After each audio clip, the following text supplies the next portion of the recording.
Welcome to Judge Me Not, a safe place to have real conversations with real ass people.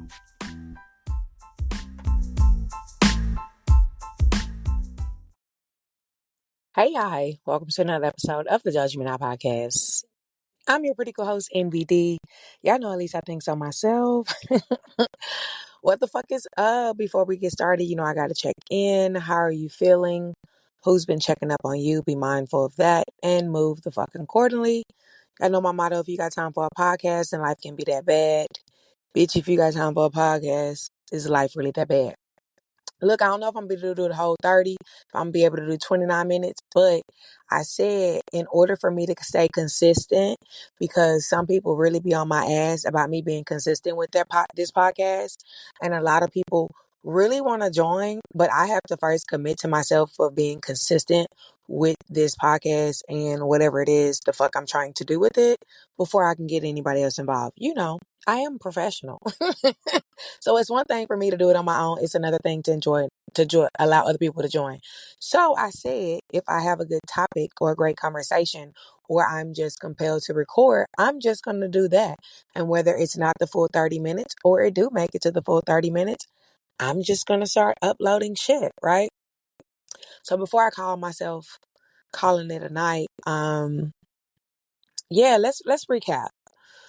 The title is there. Nobody cares, because one of the biggest things that I had to come to understanding when I decided to start my healing journey and just become a completely different person, or a completely different version of myself, because the old parts of us, although we evolve from them, they still remain a part of us. Our past is still a part of us. It doesn't have to dictate where we currently are or where we're going, but it is still a part of us, right? Once a motherfucker is crazy, I don't give a fuck how you think they have rehabilitated. Push them far enough and see if that psychoness come out. That's my theory. But anywho, I had to understand that nobody cares. Nobody really gives a fuck. And I know that's rude. And maybe my delivery is a little too harsh for some people. I get it. I understand. But this is how I had to talk to myself. And this is how me and my girlfriends talk to each other.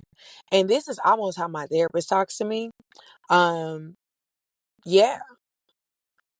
I had to tell myself, bitch, don't nobody give a fuck. Don't nobody care about the childhood you had. Don't nobody care about the lack of support you had. Don't nobody care with the stuff you had to teach yourself in order to be a successful adult. Don't nobody care about what you went through in your relationships. Don't nobody give a fuck about your mental health or your physical health enough to really play a key role in you improving on the bullshit that you had to go through or are currently dealing with, right? Because you have a choice with life.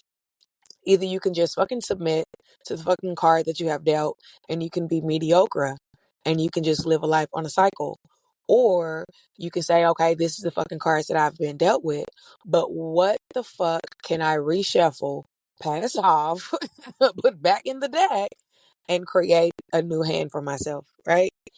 So those are the choices that you have. And if you're going to be that person that's just, woe is me, life is so difficult, you don't understand, I had to go through this, and that's going to be your excuse to stay in a bullshit ass relationship, to stay in a miserable ass job, to live in a place that you know you're not welcome, to continue to eat the shit that you're going to eat and just be a fucking big back with high blood pressure, bad knees, and every time you close your eyes to go to sleep, you're afraid if you really going to wake up or not. Hey, more fucking power to you, because, and please understand, this is never coming from a place of judgment, because there's some eggs I'm just not ready to crack. There are some parts of my healing journey that I know I'm personally stalling because it feels good to me. It's still a coping mechanism. I'm not ready to fucking part ways with it. So baby, trust and believe. It's not coming from no fucking judgment, but just understand, we don't give a fuck. So when you feel like you want to vent and now all of a sudden people need to listen, we don't care. Why don't other people care? Because everybody's dealing with their own shit. Everybody's coping in the best way that they know how to cope. Everybody is trying to overcome their own fucking battles.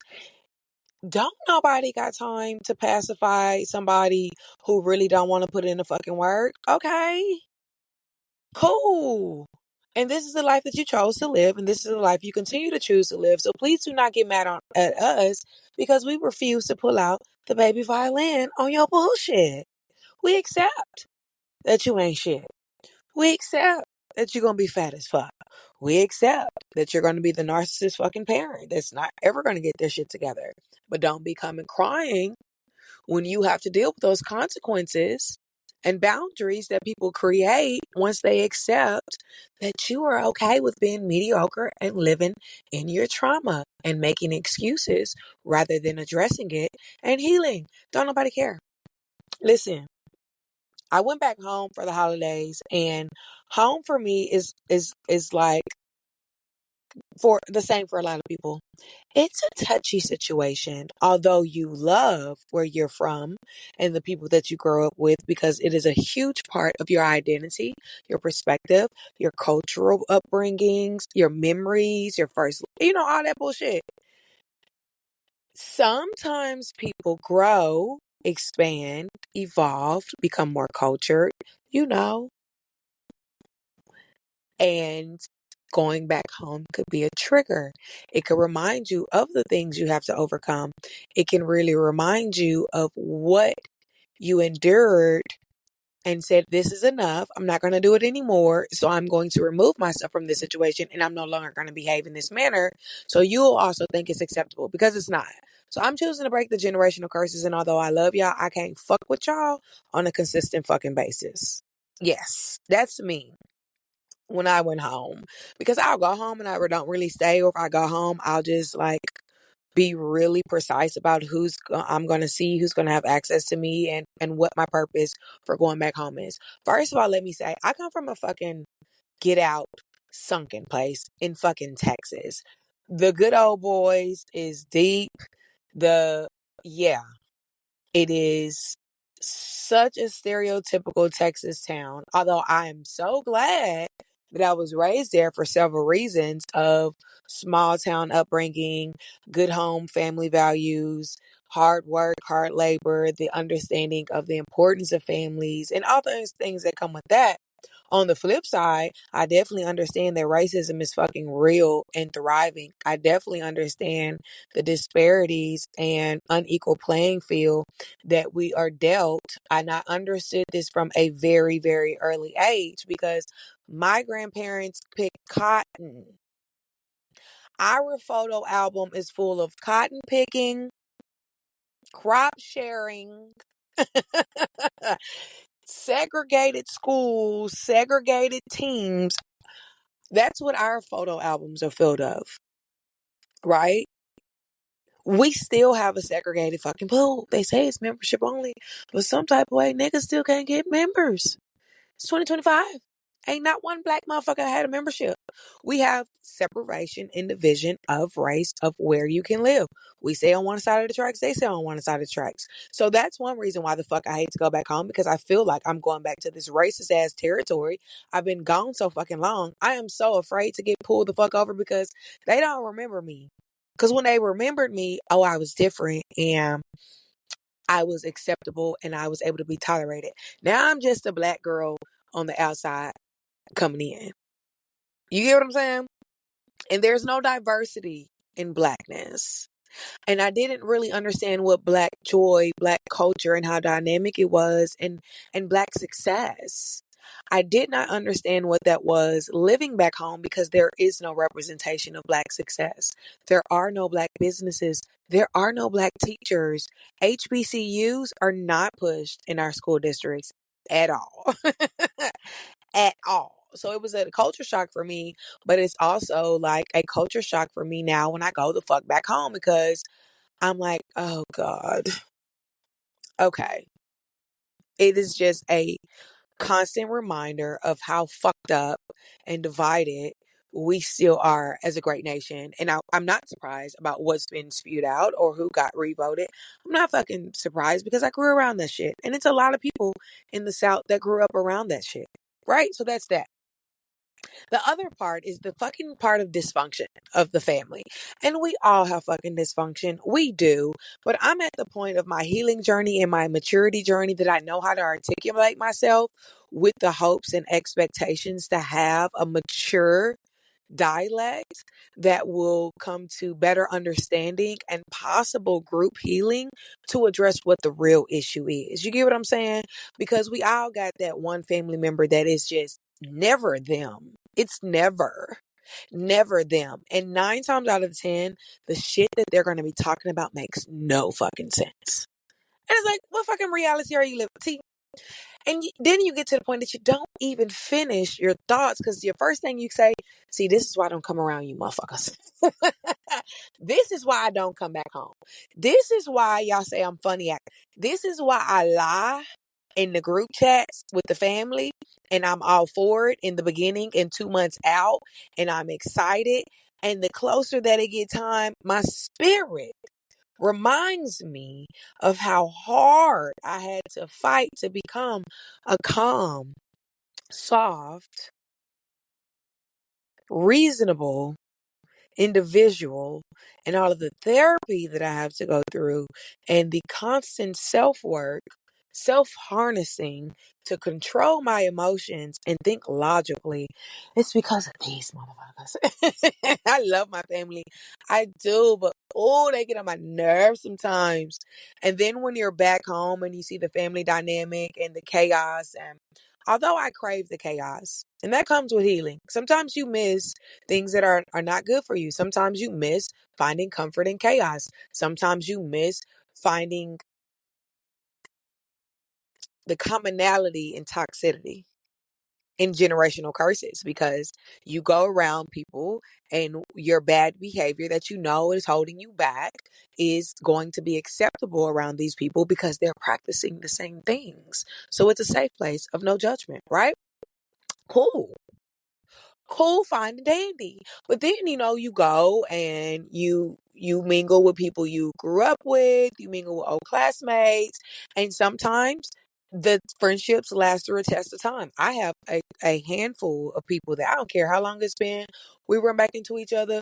It's just like we're back in high school and the vibes are just genuinely good. But these are also people that when we get to a place of miscommunication, hurt feelings, lack of understanding, we can have in-depth conversations. It may hurt some feelings, may get a little heated, but their maturity of coming back because we value each other's presence, each other's outlook, and each other's friendship. That's that type. Then you got the other type that y'all still friends on Facebook, but y'all really ain't been around each other in an intimate setting to actually have a conversation. And then you get around these people and y'all talk and you realize we have nothing in common.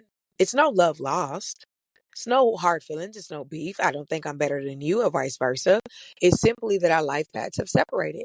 I really don't care to discuss the local gossip. I don't care. Because guess what? You tell me this, bitch, I didn't even know that happened. You got to catch me up years on gossip. And I just don't have that much time. I don't have that much time. I really don't. So that's all the three of the dynamics of how my Easter weekend went. I was maybe there for 2 hours and I had to hold myself back from wanting to spit on someone. That's how enraged this person got me. And that's how deep in the trenches I almost went emotionally. Because that rage that lives within that I practice really hard to come in, to not come out, it almost peekabooed. But on the top of that, I am now a parent. I am now a parent to a preteen and a teenager. So there's certain parts of me that I tuck away and not necessarily from hiding it from them, but to have them understand that change and growth is a choice, but it's possible. And I'm very vocal with my kids of who the fuck I was, who the fuck I can be, and the type of fuckery that I once enjoyed doing, and the type of people that I once found comfort in being around. And at any point of time, I feel like that's what the fuck I want to go back to. I can do so. So it's a culture shock when I bring my kids around and they see the toxic traits that I just blend. right back into like the influx of drinking and my high alcohol intake and my vulgarness or my hard disposition when I'm around people that I've been around for years. I'm tough around the fucking edges. I feel like it's fucking obvious in my delivery, in my jokes. I have a dark sense of humor. I feel like I'm very transparent on all of the fucked up aspects of me, right? But it's like introducing that chaos to my kids. It's one thing to have these intimate conversations in our household while we're separated from it. It's another thing for them to get a front hands-on experience. And it was a culture shock for my kids this weekend for more than one reasons. Not only to see me adapt around people who know the old version of me and the familiar version of my chaos and my negative traits that I do indulge on if I feel like I need to fill a void, but it's also the chaos and dysfunction. But it was a great talking piece of this is what I'm saying that I don't want y'all to see because I don't want y'all to think it's normal. So it's not because I think I know everything. It's because now y'all are understanding it's not normal compared to peace, calm, conversation. It is the opposite of that. So it brought me full circle of why I chose to be a better person because I had to understand that nobody gave a fuck. And I had a choice to continue to overindulge in flesh fulfilling soul less relationships because it was a trauma bond and that sense of toxic, aggressive, false illusion of love made me feel comfortable because that's what I grew up around. There was no positive example of love. So I created that. That overindulging in alcohol or substances, pills, weed, whatever it may be, to ignore how I was really feeling and the work. Because healing is really work. And when you talk to anybody that has really healed and made changes, and I say this all the time, these motherfuckers is not recommending that because it's hard and it's a choice. But healing is no different than gaining knowledge because you're gaining knowledge of oneself. That's what healing is. Understanding why you are the way you are and processing the shit that you had to go through that made you the way that you are. And then you choose to either stay stagnant or take that knowledge and evolve because then there's two versions of you. It's you before you answered the hard questions, and it's you after you answered the hard questions and now you know the answers. What are you going to do with it? I tell my kids this all the time when it comes to school. Like, okay, yeah, I know you don't fucking like school, but it comes with knowledge. Knowledge is painful to obtain. Everybody's not fortunate to just hear it once and soak it up. Watch it once and soak it up. Do it once and soak it up. You have to study. You have to answer the hard questions. You have to make a conscious choice to obtain this knowledge so you can be different once you obtain it because now you know the answers to the hard questions. Now you're equipped to go to the next level. That's the same thing with healing. It is the same thing because once you answer those hard questions and you choose to positively use what you have discovered about yourself, you ain't got no motherfucking choice but to fucking change. I looked around and was like, bitch, is either you gonna change or you gonna be a bitter fucking baby mama with so much resentment from everybody fucking around you that you're just gonna become hardened to fucking society, emotionally fucking detached, probably a fucking self-serving narcissist when it comes to your fucking kids, and just an attitude-filled, angry fucking black woman that feels like she doesn't need anyone, although it would be nice. She is not kind enough to even be around. Granted, yes. Warranted, fucking of course. There are some people who have went through some very traumatic fucking shit that validates their fucked up mentality, perspectives, and habits that they've created as a coping and protective mechanism. However, nobody gives a fuck. And ultimately, your soul is your soul. And you can either choose to experience life in the most positive way that you can possibly create, filled with meaningful moments. And when you choose to turn that pain into purpose, it is so fucking rewarding, not for nobody else, but for your fucking self. Because nobody gives a fuck. Nobody cares about what you've gone through. So if you died today from depression or stress, like we talked about last week, who would really fucking care after a while? These people have to cope, grieve, but ultimately they have to move on. So why not leave a positive impact on how you overcame, how you evolved, how you lived your life so infectiously free to your definition of freedom on whatever level that is, that anybody path that you cross, you were magnetically gravitating to just good fucking energy. For me, it's been fucking blunt at this point. If you don't like it, cool. I mean, no disrespect, and I'm willing to deal with whatever fucking consequences that comes with me and being fucking vocal when it comes to having a in-depth soul searching conversation with people that I really fucking care about.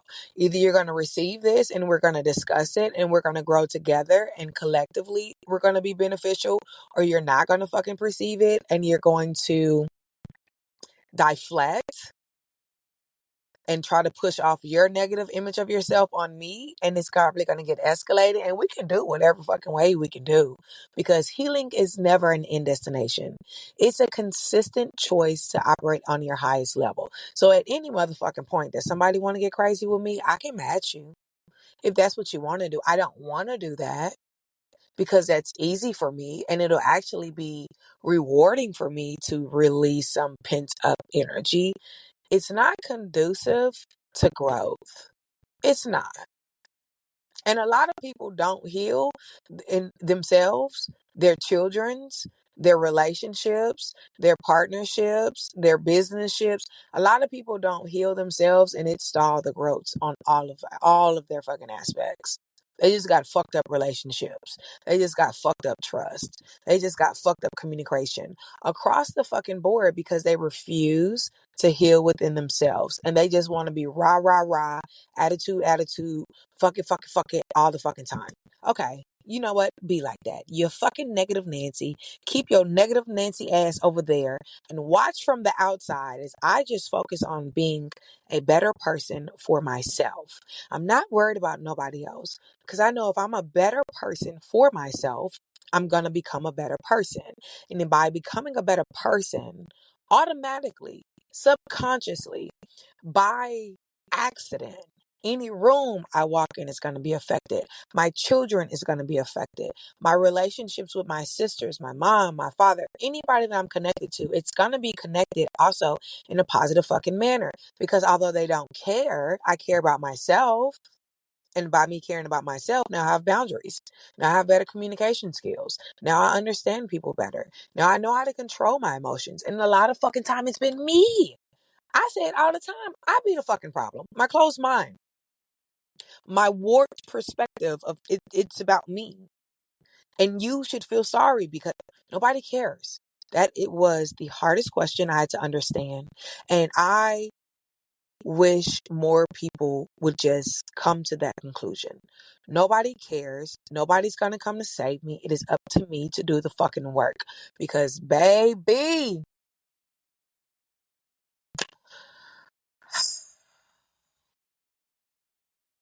sometimes I just feel sad for people. I just do, because there's going to be a lot of people that are going to close their eyes of this lovely experience that we are here to experience and never achieve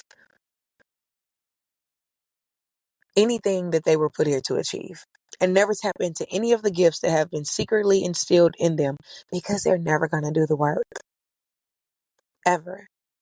Well, that's okay, because that's their journey that they chose to follow.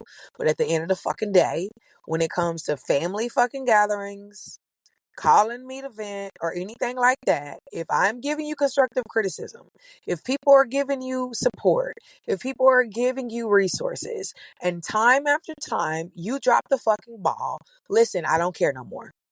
I don't care no more. Because at this point, we're wasting fucking time. And I'd rather be eating me a rib and jamming to some blues than listen to you about your bullshit that you have been spewing for years and yet nothing has changed. So we're going to do the work or we're going to shut the fuck up. Because guess what, y'all? Don't nobody care. That's it. That's all. Bye.